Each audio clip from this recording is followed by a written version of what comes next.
Halo semuanya, kembali lagi dengan saya dalam sebuah cerita yang berjudul Mengharap Cinta Sang Suami, Bab 14, Masalah Voice Note.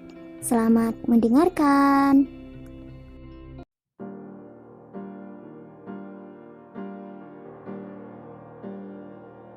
Apa?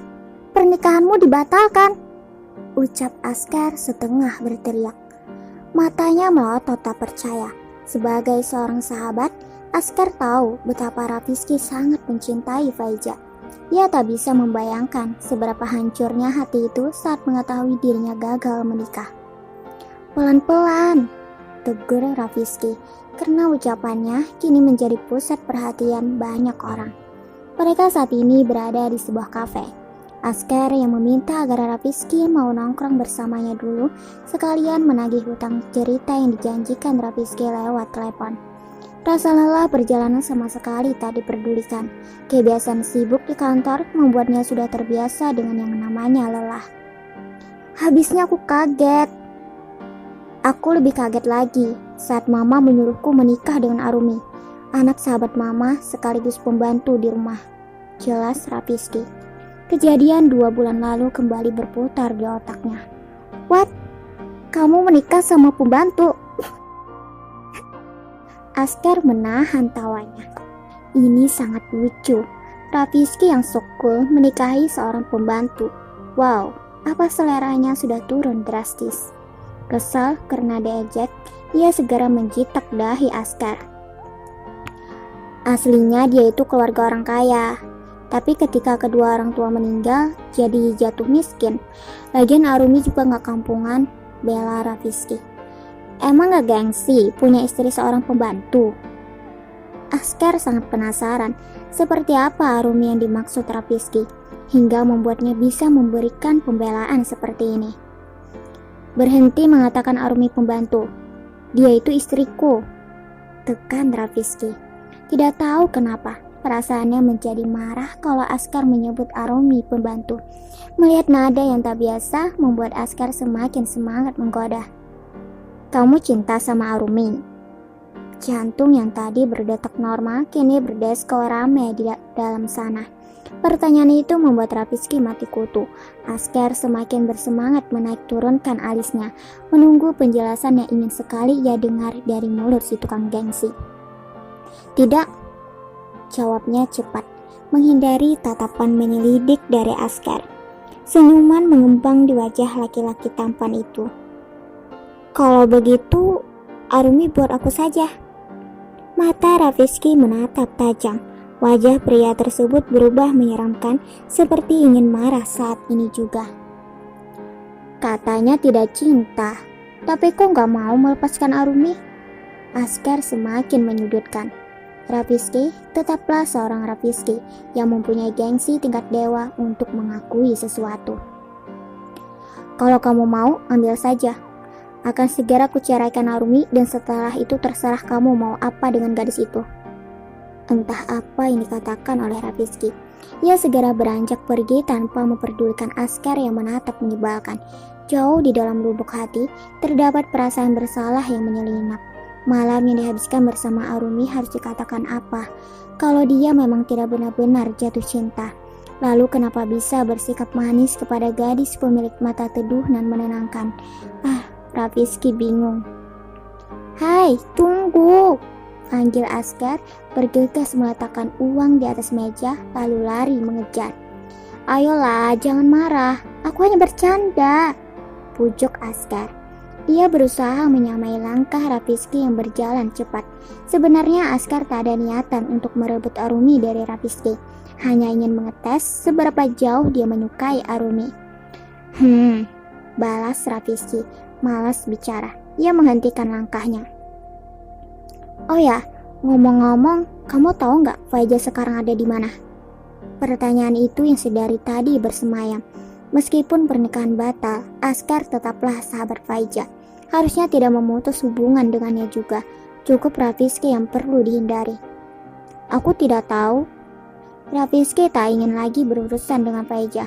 Sekelebat bayangan ketika Arumi menangis membuatnya tak ingin mencari Faiza lagi. Dia masih punya hati nurani agar tak menyakiti hati perempuan lain. Terlebih status wanita itu adalah istrinya. Kamu ngerasa ada yang aneh gak sih? Pikiran Askar terus saja mencerna setiap cerita yang keluar dari mulut Rafiski beberapa menit lalu. Faiza yang kita kenal itu selalu mengambil keputusan dengan tepat. Tidak seperti ini, saat sudah mendekati hari H, dia baru mengatakan kalau tidak mencintaimu. Ini sangat gak masuk akal. Apalagi pagi harinya dia sempat menelponku tentang pernikahan kalian. Terus siangnya dia membatalkan gitu aja dan tiba-tiba menghilang. Ini aneh, Raf. Mata Rafiski tercengang. Kalau Faiza sempat mengabari soal pernikahan kepada Askar di hari pembatalan pernikahan, lalu apa yang membuat gadis tersebut tiba-tiba berubah pikiran secepat itu? Jangan-jangan dia hanya berbohong kalau tidak mencintai. Jika persepsinya benar, berarti dia masih punya kesempatan untuk bersama Faiza. Rafiski tak membalas ucapan Askar. Dia memilih masuk ke dalam mobil, terlalu pusing memikirkan semua yang tidak dimengerti. Padahal dirinya sudah berjanji untuk membuka hati kepada Arumi. Tapi harapan dan keinginan bersama Faiza masih tetap ada dan semakin bergejolak. Dia merasa sangat berdosa. Arumi yang telah menyerahkan segalanya untuknya, namun tak sedikit pun cinta kepada.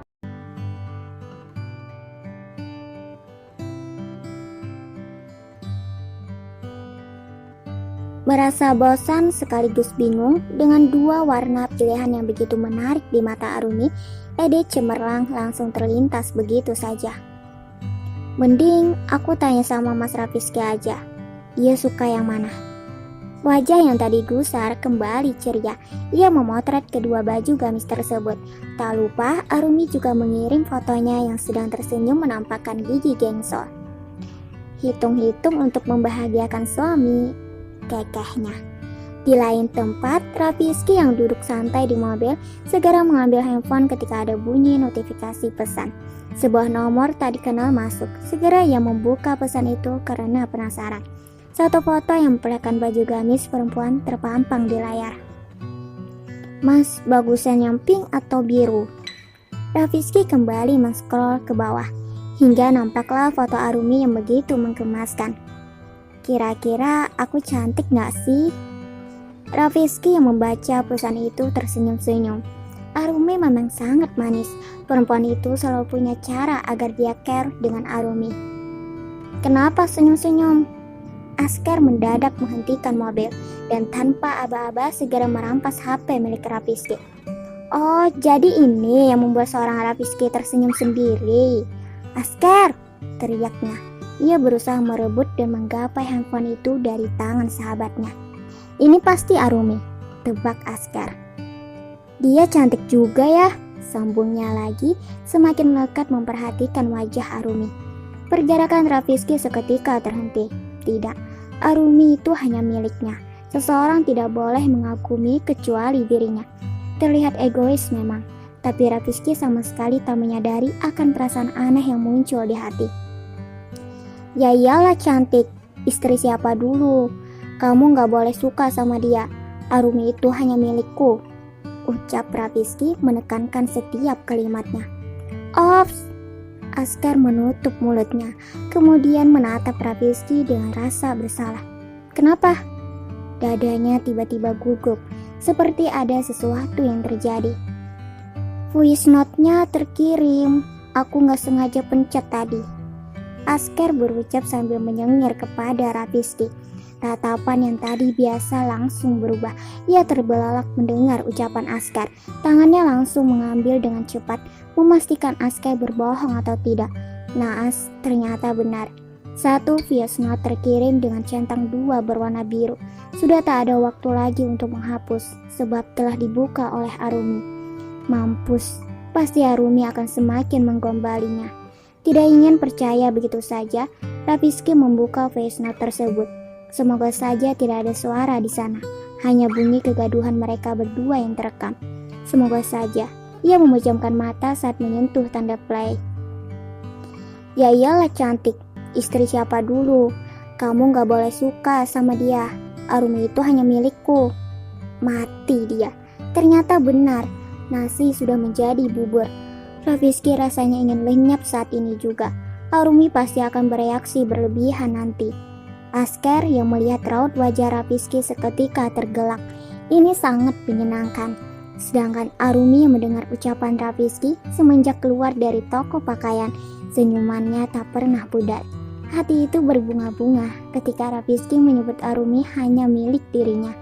Sesuatu yang sangat langka, dan voice note itu tidak akan pernah ia hapus.